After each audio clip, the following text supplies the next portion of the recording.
जय हिंद दोस्तों, कैसे हैं आप सभी लोग। मैं हूं आप सभी लोगों का दोस्त संचित। और दोस्तों, आज की इस वीडियो में हम लोग बात करने वाले हैं निफ्टी एंड बैंक निफ्टी में हमारा आज के लिए क्या व्यू था, किस तरीके से मार्केट में एक और रेंज बाउंड दिन हमें देखने को मिला, स्पेशली निफ्टी के अंदर। बट एक बार के लिए बहुत एग्रेसिव बाइंग हमें आती हुई दिखाई दी थी। ऐसा लग रहा था कि ब्रेकआउट हो जाएगा, बट उसके बाद वो सेकेंड हाफ में फिजल आउट होता हुआ दिखाई दिया। तो इस तरीके के बाजार को हम किस तरीके से ट्रेड कर सकते हैं, क्या पूरी सिचुएशन बन रही है, किस तरीके से बाजार जो है अब एक नई चाल पकड़ने की तैयारी कर रहा है, सारी चीज़ें इस वीडियो में डिस्कस करने वाले हैं। तो दोस्तों, वीडियो शुरू करने से पहले चैनल को सब्सक्राइब कीजिएगा, बेल आइकन को दबाइएगा और इस वीडियो का लाइक में हम रखते हैं लगभग 1000 लाइक्स, जो कि आप पूरा कर ही देंगे। तो चलिए, अब ज़्यादा टाइम वेस्ट ना करते हुए वीडियो को शुरू करते हैं। देखिए, सबसे पहली चीज़ हम ग्लोबल मार्केट्स के ऊपर चलते हैं। और ग्लोबल मार्केट्स में फ्लैटिश कारोबार हमें दिखाई दे रहा है, जहाँ पे डाउ जो है फ्यूचर्स लगभग 50 पॉइंट नीचे, नैस्डैक 50-60 पॉइंट नीचे दिखाई देंगे।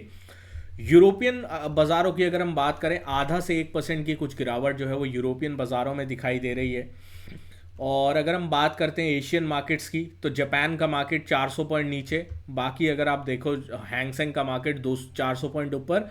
तो बहुत ही मिक्स्ड बैग कारोबार आज ग्लोबल मार्केट्स में है। कुछ मार्केट्स में आपको स्ट्रेंथ दिखेगी, कुछ मार्केट्स में आपको वीकनेस दिखेगी। इसका मतलब क्या है, कोई भी ग्लोबल मार्केट्स में एक सेकुलर ट्रेंड नहीं है। सारे ग्लोबल मार्केट्स जो है अपने अपने डोमेस्टिक रीजंस की वजह से अपनी अपनी चाल पकड़ के चले हुए हैं, और ये हमें क्लियर कट दिखाई दे रहा है। अच्छी चीज़ इमर्जिंग मार्केट्स के लिए क्या है कि डॉलर इंडेक्स 106.4 आ गया है, जो कि 107.5 था। तो वहाँ से एक बेसिस पॉइंट की जो बड़ी गिरावट आई है, वो इमर्जिंग मार्केट्स के लिए अच्छी चीज़ है कि एटलीस्ट डॉलर से कोई दिक्कत की बात नहीं है। अगर ये दोबारा से ऊपर की तरफ जाता है तो डेफिनेटली इम्पैक्ट इसका पड़ेगा। तो ओवरऑल ग्लोबल पिक्चर तो ये है। आज डोमेस्टिक क्या चीज़ें हमारे लिए बड़ा ट्रिगर जो है वो बन के सामने आई है। जो डोमेस्टिक बड़ी चीज़ें हमारे सामने ट्रिगर है, वो है अडानी ग्रुप से जुड़े शेयर्स के बारे में, और गौतम अडानी से जुड़े जो यूएस में ब्राइबरी के ऊपर जो पूरा केस वगैरह या चार्जेस वगैरह हुए थे, उसके ऊपर जो है जवाब देने की पूरी खबरें आई हैं। मुकुल रोहतगी अलॉन्ग विद महेश जेठमलानी, बड़े सुप्रीम कोर्ट के सीनियर लॉयर्स हैं, उनकी तरफ से डिफेंड किया गया।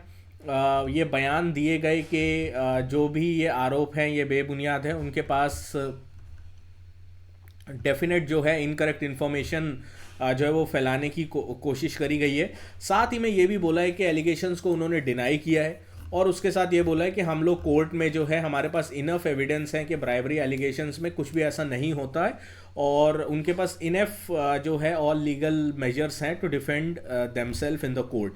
ये चीज़ जो है बोली गई है। इस वजह से हम लोगों को आज अडानी ग्रुप स्टॉक्स में एक तेज़ी जो है वो देखने को मिली। अब ये तेज़ी कितनी आपको देखने को मिली, अगर आप देखो अडानी ग्रुप स्टॉक्स में अडानी पोर्ट 7% के आसपास ऊपर था। अडानी जो बाकी के शेयर्स है, जैसे अडानी एंटरप्राइजेज अराउंड 11-12% एक बार के लिए ऊपर गया था। तो अच्छी खासी तेज़ी अडानी ग्रुप के स्टॉक्स में जो है वो आज के दिन देखने को मिली है। तो इस तरीके का कारोबार जो है चला है इस खबर को लेकर। अब इसका कितना इम्पैक्ट जो है आगे रहता है, देखो अभी कोई कोर्ट की तरफ से कोई फैसला या कुछ तो आया नहीं है। अडानी ग्रुप की तरफ से खुद को डिफेंड किया गया है। अब ये डिपेंड करता है मार्केट के ऊपर कि मार्केट कितना इस चीज़ को भरोसे में लेता है। क्या स्टॉक्स में उतना कॉन्फिडेंस आ पाएगा, नहीं आ पाएगा, या फिर ब्रोकरेजेस का क्या वो होता है, वो सारी चीज़ें देखनी पड़ेंगी। तो एक खबर को लेकर आप बहुत ज़्यादा नेगेटिव या बहुत ज़्यादा पॉजिटिव मत हो जाया करिए। किसी भी ग्रुप के स्टॉक्स को लेकर थोड़ा रैशनल सोचेंगे तो चीज़ों को बेहतर तरीके से हम लोग कर पाएंगे। बाकी अगर हम मार्केट के बारे में आते हैं, निफ्टी एक बहुत बड़े रेंज में फंसा हुआ है, ठीक है। इस रेंज का डिस्कस हमने टेलीग्राम ग्रुप पे भी किया था। टेलीग्राम ग्रुप अभी तक आपने ज्वाइन नहीं किया, डिस्क्रिप्शन में लिंक है। मोर देन 96,000 से ज़्यादा मेंबर्स हैं। आप लोग का बहुत ज़्यादा प्यार एंड सपोर्ट मिल रहा है। यहाँ पे मैंने आप लोग के लिए एक अपडेट किया था कि निफ्टी के लिए 24,140-150 सपोर्ट है, 24,330, 350 रेजिस्टेंस है। जब तक इस रेंज में है अवॉइड करिएगा। रेंज के लोअर एंड पे मैंने आपको बोला था मैं एक कॉल ऑप्शन जो है वो ले रहा हूँ, ठीक है। कोई रिकमेंडेशन, कुछ टिप्स वगैरह कुछ नहीं प्रोवाइड करता हूँ मैं ग्रुप में, बट हाँ कभी कभी अगर मेरे को सेटअप बहुत प्यारा लगता है मैं बता देता हूँ। मैं इस सेटअप की वजह से ये जो है चीज़ जो है वो ले रहा हूँ। और डिस्क्लेमर मैं दे देता हूँ, डोंट फॉलो माय ट्रेड, अपने पर्सनल इन्वेस्टमेंट एडवाइज़र से पूछिए।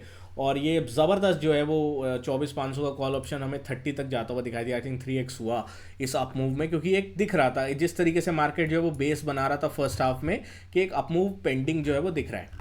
बट एंड में जो है ये मूव फिजल आउट हुआ। अब इसका रीज़न अगर आप देखो तो प्रीवियस 2 मूव्स भी इसी लेवल के आसपास फिजल आउट हुए हैं। ये लेवल है लगभग 24,350 के आसपास। इस लेवल से बार बार मार्केट जो है वो रिजेक्शन ले रहा है। नीचे की साइड 24,130 140 यहाँ से जो है वो बार बार सपोर्ट ले रहे हैं। तो कल के लिए भी हमारा व्यू क्लियर है। अगर आप डायरेक्शन खेलना चाहते हो, डायरेक्शनल प्लेयर हो, पोजिशनल आप पोजीशन बनाना चाहते हो, जब तक 24,350 के ऊपर नहीं निकलता लॉन्ग नहीं कर सकते, 24,130 140 के नीचे नहीं निकलता शॉर्ट नहीं कर सकते। क्लियर कट आपको ये व्यू बना के चलना पड़ेगा। अब इसका समाधान क्या है कि गैप अप हो जाए। अब गैप अप में भी दिक्कत क्या है कि बहुत बड़ा गैप अप हो गया तो दिक्कत है, बहुत बड़ा गैप डाउन हो गया तो भी दिक्कत है। तो इस वजह से थोड़ा ट्रिकी इस वक्त मार्केट जो है वो सिचुएशन बनी हुई है ट्रेड करने के लिए।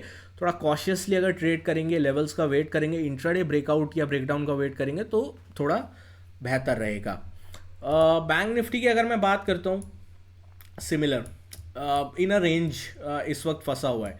बैंक निफ्टी में क्या हुआ, 51,950 900 एक स्ट्रॉन्ग सपोर्ट जोन था, कल हमने डिस्कस किया था।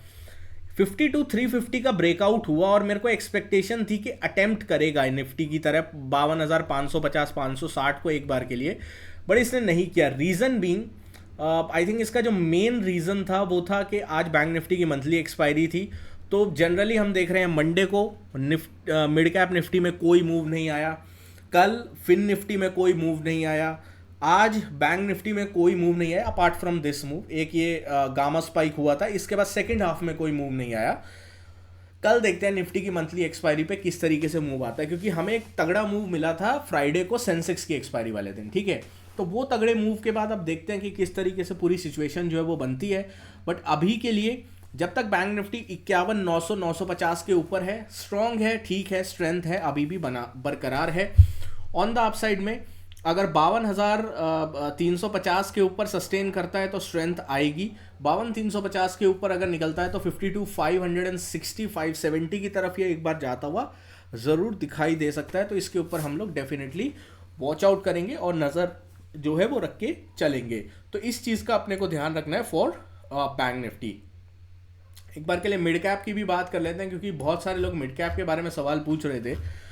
मिड कैप देखो अभी बहुत बड़े एक रेजिस्टेंस के आसपास है। यहाँ पे गैप अप हुआ था, रेजिस्टेंस के नीचे आया, रेजिस्टेंस से रिजेक्शन लिया, फिर जो है वो गैप अप हुआ, सीधा रेड कैंडल बनी, उसके बाद ऊपर गया, रिजेक्शन मिला। तो अब मिड कैप को अगर ब्रेकआउट का प्ले करना है तो या तो 12,650 660 ये स्विंग हाई निकलना बहुत ज़रूरी है। तो 12,650 660 के ऊपर अगर मिड कैप निकलता है तो एक अच्छा अपमूव जो है हम लोगों को मिड कैप में देखने को मिल सकता है, और ये अपमूव हमें लेके जा सकता है 12,700 750 तक। तो इसके ऊपर हम लोग डेफिनेटली नज़र रख सकते हैं। बिटकॉइन की हम यहाँ पे थोड़ा बात कर लेते हैं। कल मैंने बिटकॉइन पे सपोर्ट आप लोग को ड्रॉ करके टेलीग्राम पे दिया था कि आप जो लोग एक्सनेस में ट्रेड करते हैं उन लोगों के लिए बेहतर रहेगा चीज़ें। तो यहाँ पे मैंने एक ट्रेड दिया था आप लोगों को, सेटअप जो है वो शेयर किया था जो मैं फॉलो कर रहा था। अभी भी अगर आप देखो तो इस तरीके का एक ट्रेंड लाइन जो है वो आ रहा है। तो अगर ये ब्रेकआउट होता है और 93,800 94,000 के ऊपर बिटकॉइन निकलता है, बड़ा अपमूव पॉसिबल है बिटकॉइन में। एटलीस्ट 96,700 98,000 तक के लिए जगह जो है वो बिटकॉइन में दिखाई देती है मेरे को। स्ट्रॉन्ग अपमूव की प्रोबेबिलिटी बन सकती है। तो दोस्तों आशा करता हूँ वीडियो आपको पसंद आई होगी। वीडियो पसंद आए तो वीडियो को लाइक कीजिएगा। मिलता हूँ आपसे अगली वीडियो में। Thank you so much for watching guys. जय हिंद, वंदे मातरम।